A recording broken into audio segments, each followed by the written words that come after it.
wakati wowote it ninanena, must happen. lazima itafanyika. Maybe Praxidis as a witness. Labda Praxidis ni mshuhuda. I called them here with the husband. Niliwaita hapa na mume wake. I believe you are witnesses here. Naamini nyinyi wote ni washuhuda. And I said, I see 2 houses. Na nikasema naona nyumba mbili. Permanent houses. Nyumba mbili. And I said one will end this year. Akasema moja itaisha huu mwaka. But another one will not end this year. Na ingine haitaisha mwaka huu. I think I said such a word. Nakumbuka nilisema hivyo. One has ended.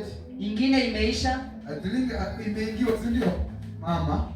And another one is not yet. Na ingine bado. Haijawekwa madirisha. Sijaenda huko lakini naweza iona karibu Mungu wa roho. Haijawekwa madirisha, haijawekwa floor.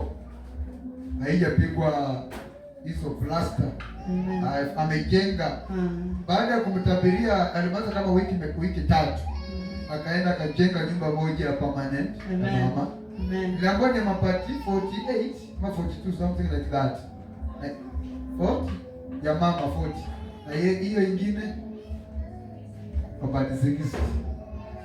Amen. Wakati walikuwa hapa na Bwana, hawaoni pesa, lakini kwa sababu Bwana aliniambia niwaambie, baada ya kusema wameenda wakajenga hizo nyumba. Amen. So I don't like prophesying. Kwa hivyo sipendi kutoa unabii. But when I speak, lakini wakati nanena, those words are alive. Hizo maneno ziko hai.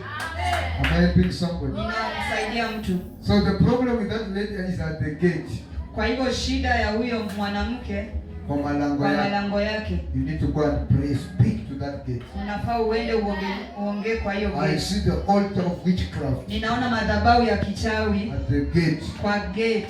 Die for you to see the Lord. Kuna watu wengine lazima wakufe ili umuone Bwana. The Bible says when King Uzziah died. Biblia inasema wakati mfalme Uzia alikufa. Isaiah saw the Lord. Isaiah alimuona Mungu. He saw the Lord. Alimuona Mungu. Bwana Yesu asifiwe. Amen. I'm continuing to receive many messages from people. Naendelea kupokea ujumbe za watu. But let us read the book of Job, the last book. Wacha tusome kitabu cha Ayubu.